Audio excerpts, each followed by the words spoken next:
What is up, guys? Welcome on back to TK's Garage. And God, is this the biggest I told you so video ever? Maybe it is. I don't know. Maybe it is. But this is more just to kind of put a bookend and expose how bad David Stanley Chrysler Dodge Jeep Ram is. And it sucks, like the whole situation around this whole thing. We'll talk about that. But I find it interesting what happened. Roll the intro.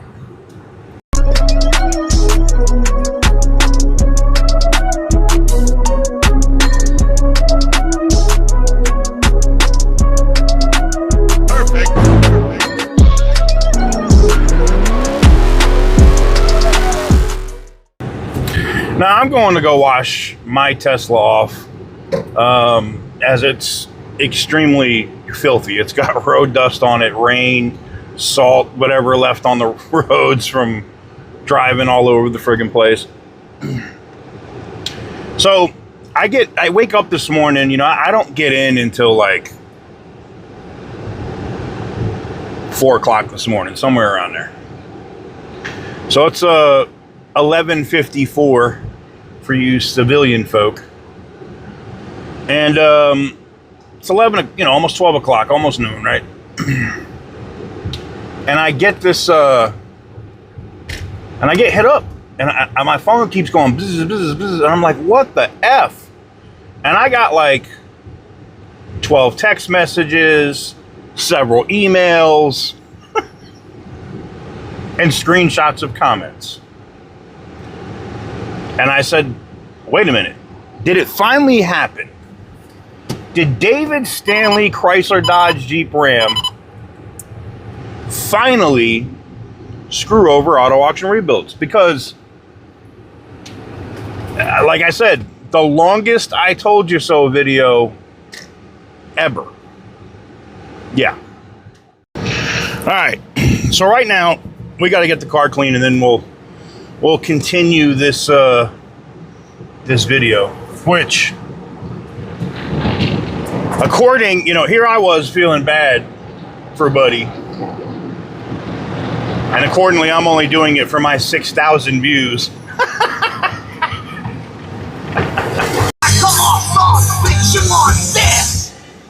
All right, so let's get into it. So yeah, you guys all messaged me. I saw all the messages, I saw the emails, comments, all that good stuff.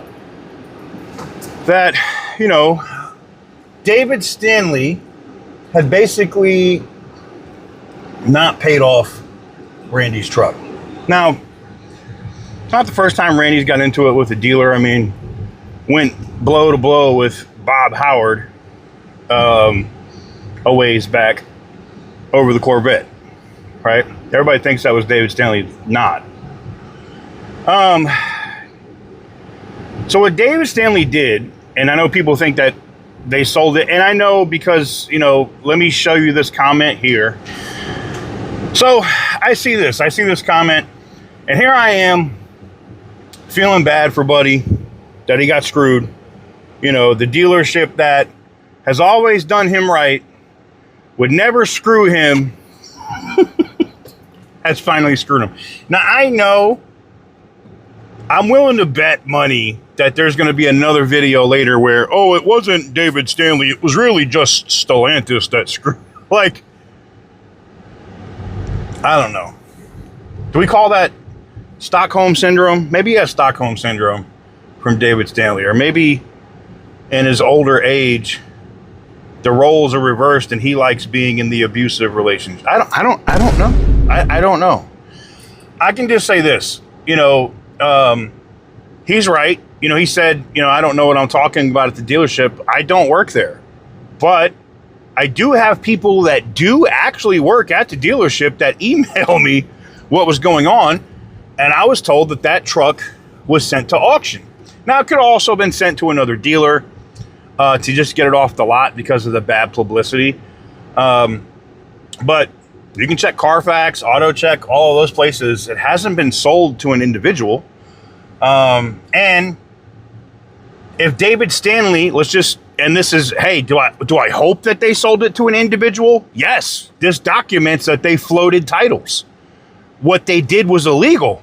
Like, you can't sell a car to another customer without having the title. Period. Right? So, David Stanley's best case is they sent it to auction or they sold it to another dealer. That is the only thing that, well, even if they sold it to another dealer, they probably get in trouble, right? There's a bank loan on it. There's a lien on it. Randy made it very clear in his video multiple times, okay?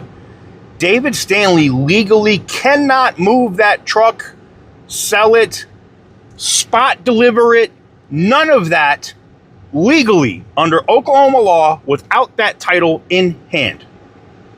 They have a whole loan that they didn't pay off on Randy's bank. The bank holds that title.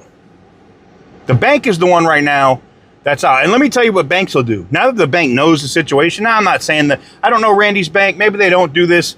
I can just tell you, go watch Leto's Law, go watch Lucky Lopez, go watch anybody else that is an actual expert in that term of repos and law on both sides of the spectrum. And a bank will go repo that shit. A bank will literally reach out to Stellantis and be like, yeah, we have a security interest in this vehicle. And they'll have Stellantis use the Sirius XM Guardian, which is on that truck, by the way, to find out where it is. And then they'll have somebody go repo it, even if it's at another dealership, because David Stanley didn't pay for the damn car. At the same time, now, so let me tell you what David Stanley did, right? And they do this all the time. This is what cash-strapped dealerships do. This is dealerships that don't actually have the money to operate appropriately. What they'll do is what David Stanley did. They'll do a deal like they did for Randy's Charger EV Daytona, which, by the way, I'm going to go get one today. Shocker. They do the deal on this Daytona. They submit it to Stellantis Financial. Stellantis Financial gives an initial approval, right? Stellantis in that time has 30 days to fund the loan. What's crazy to me is Randy's a dealer. He had to go through the same stuff that I did to get my license. I know for a fact he knows this stuff. So, or I hope, Jesus. Anyways, so he goes, you know, you go to this dealer. The dealer gets the approval from Stellantis. Stellantis has 30 days to fund the loan. If they don't fund the loan, the deal is they have to resubmit it. Ask me how I know. I had to deal with the same situation when I went through Tobin to buy, and you guys that watch me on Instagram have seen my Black Ghost and this Tesla. Now, that was going to go through Chrysler Capital, I believe, is what they were trying to go through. But they never got the paperwork submitted in time. The person at Chrysler Capital quit or was fired in the same time that they were doing my paperwork. And after 30 days, right before 30 days, I had to go back in and they had to redo my paperwork. And I just went through USAA like I do for all of my cars. I was trying to do, they were doing me a solid and giving me what they call a buy rate at Tobin on the Cat, okay? So that's why I went that route. USAA was actually like 2.9% more than what the buy rate was going through them. But let me plug this thing in. All right, I guess it automatically started. I got to get used to hand motions to make this camera start, which is insane. But anyways, so one of two things happened. Either David Stanley broke the law and they sold that truck to an individual, or they realized that the truck still has issues. They can't sell it to a customer. They got exposed heavily online because the VIN number is out there with videos. And anybody that does a Google search on that truck is going to know that that truck has a ton of issues. The GM cut his losses and he sent it to the auction. As the David Stanley employees, 2 of them emailed me and said that they did. Now, and what Randy said, he's right. I don't work there. I don't know. I don't have an inside track. I don't. Maybe it's because Ram or Stellantis reached out, because you remember originally that truck was supposed to be certified. And then myself and Butter the Insider reached out to our sources at Stellantis to be like, that truck is a problem. You're going to pay a ton of warranty repairs under that warranty on that vehicle. And Stellantis isn't dumb. They can go watch Randy's videos just like anybody else could on that vehicle.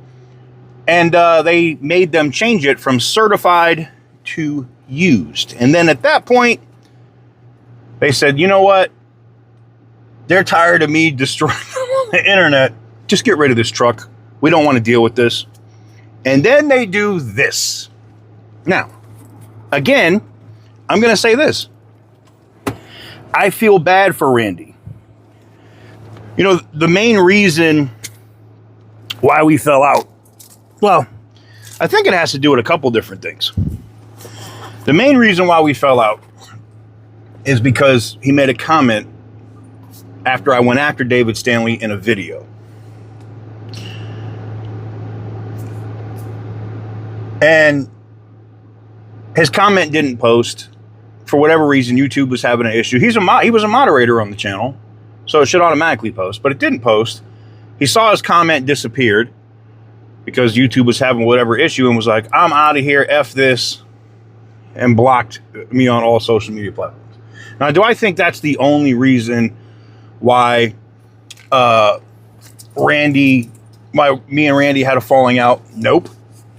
I believe it also goes back to, it was, I don't know, maybe a year and a half ago, 2 years ago, but I've bought vehicles from him since then.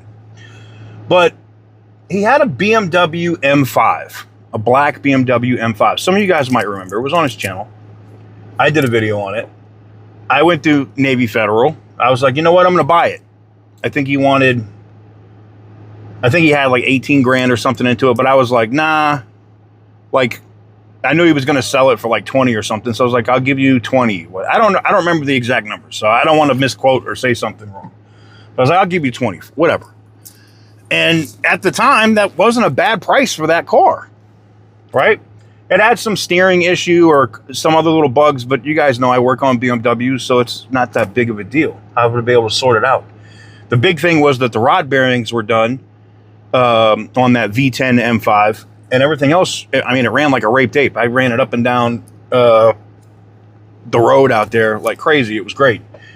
I submitted it to Navy Federal, and Navy Federal said that there was issues with the title, so they weren't going to fund the loan. Or they didn't do that at first. They waited like, I don't know, 14 days. Normally when I submit something, if I want to buy something from Navy Federal, USAA, the vehicle's too old, so I couldn't go through them, so I went through Navy Federal. And Navy Federal wouldn't fund the loan. They wouldn't do it. And I was like, well, what the hell's going on? And I did my own research. I couldn't find anything wrong with that car. So I don't know. And then, you know, Randy, I guess, just sent it to Copart or whatever. I don't know if it put him in a bad spot or whatever the situation was. But after that, things were different. Totally fine. You know, it wasn't much longer after that. I think it was like 5 or 6 months later, I bought the BMW X5 diesel from him. And then this issue happened with David Stanley. That said, that's not what the video is about. The video is literally about another example of David Stanley screwing customers. And what's so crazy is they're so stupid. They literally screwed their best advocate, the person that can speak the best for them. They screwed. This should, like, if this doesn't show you that that dealership is an abject disaster, totally mismanaged, I don't know who the ownership group is, but they should fire the GM. They should fire everybody that's there because they're fucking retards. Period. Now, that said, I'm not going to be cooking Randy in the comments today. I'm not going to laugh at him. That's not what I'm doing. I'm done with that shit. I saw, what he said in his last video. I responded to that. And he's like, he's not beefing on the internet. I'm not either. The only thing I'm going to say is, he came in defending this dealership, and supposedly that's what caused the issue that we have. The only thing I'm going to say is, I fucking told you so. That's it. That's all I'm saying. I fucking told you so. And that said, we're not, like I said, I don't think there's ever going to be a situation where we're cool. Where we're cool like we were. I don't think that's going to happen. I got to be honest. I've learned a lot of things in life. When somebody shows you that they're quick to turn on you, even if you're able to be cool and you fix that situation, you can't ever really have that person in your circle again, because they can do it again. You know what I'm saying? And I don't need that. And as for Randy roasting me in the comments, because I've seen his comments too. Oh, he doesn't need to sit there and just talk behind the camera. He just talks. Yeah. That's factual. I do talk. But, people say, he says, he doesn't know what he's talking about. Is that why Car and Driver, Car Buzz, Hot Cars, The Drive, and multiple other media publications keep running my leaks that keep getting proved correct over and over and over and over and over and over again when it comes to Stellantis? I just wonder. I just want to know, okay, so I'm getting look, this guy used to do Copart walkarounds, right? Now I guess he doesn't do that anymore. Now he's just trying to, this is the petty me wanting to roast and say stuff, but I'm not going to do that. I'm not going to do it. Not going to do it. He's not doing that anymore. For whatever reason. Maybe Copart doesn't deal with him anymore. I don't know. Not my business. Don't care. Not my channel. Don't care. But I'm dumb because I sit behind the camera and just talk and get paid for it. But you buy cars and take losses on the majority of them over and over and over and over and over again to do the same content. And comparatively, in terms of size of channels, we make the same money. I think that makes me smart. I think that makes me smart. I sit and I give out the information about what's coming and what's going on with cars, or dealing with dealerships, or going after a dealership. And on these rare occasions, yeah, I got to go travel to go roast a dealership, or go deal with something, or go buy a car. Like I'm going to be doing videos today, buying vehicles. But I'm dumb because I talk behind a camera. Okay. I guess I'm dumb. I'm going to keep being dumb and keep collecting my money that costs me nothing to make those videos. Outside of the rare instances when I have somebody that brings me really good information and I pay for it. So, with that said, again, this wasn't like a roast video or a ha ha ha ha, I told you so. But it is a I fucking told you so. I told you David Stanley was a scumbag dealership. When I saw how they went out, when I saw how they screwed that active duty airman, when I saw how they screwed an active duty United States service member, that should have been a red flag for you to be like, whoa. But at least now, maybe now, I don't hold out any hope, but maybe now he'll see that and not fuck with them. Maybe. Do I hold out hope? Nope. Do I wish him the best? Yeah. I don't have any ill will towards Randy. Randy can keep roasting me in his comments. You know, Randy can keep being vindictive to his commenters, which I got to be honest with you, I don't deal with trolls. You know, maybe that's partially my fault. You know, I don't deal with trolls. I don't. If I see a troll in the comment, I tell them to eat a dick and I hit the block button. Randy leaves them up there. I don't do that. I don't need that on my channel. We don't dick riding is not a form of transportation. We don't have meat riders here. I'd rather not have them. And maybe that's why my channel's not at 300,000 or whatever, because I ban dumbasses. But whatever. Anywho's, like I said, I wish him the best. I hope he gets the situation worked out. I don't really have much else to say on it. Like I said, I presented what I presented on it. I was factual in terms of that dealership and them screwing over active duty United States service members, and I wasn't going to stand for it. And evidently it burned that relationship, and I'm okay with that because I know I was standing on the right side of that, and I'll forever do that. And if it wasn't because of that, and if it was because of the M5 or anything else, I apologize. But communication is key. Never said anything to me about it, so is what it is. Like I said, not going to roast the dude. I just hate to say I told you so, that this dealership doesn't give a shit about you, and now you're having to go through this. And I mean, it's only $2,000. I mean, we know you make 50, 60 grand a month. It's only $2,000. Just pay the truck. You know, you can get it back. You can get a letter, send a letter to them from an attorney or something and get the money back. That's not a big deal. Or, you know, if they ding your credit, you can send a letter to the credit bureaus, whether you guys know that or not. And they can get that late payment removed off your credit report. It's not hard. It's just a pain in the ass of having to deal with it. But anyways, that's all I got to say about that. And that's all I had to say about that. That's all I got to say about that. And I'll catch you guys very soon on the next one. Stay petty, my friends.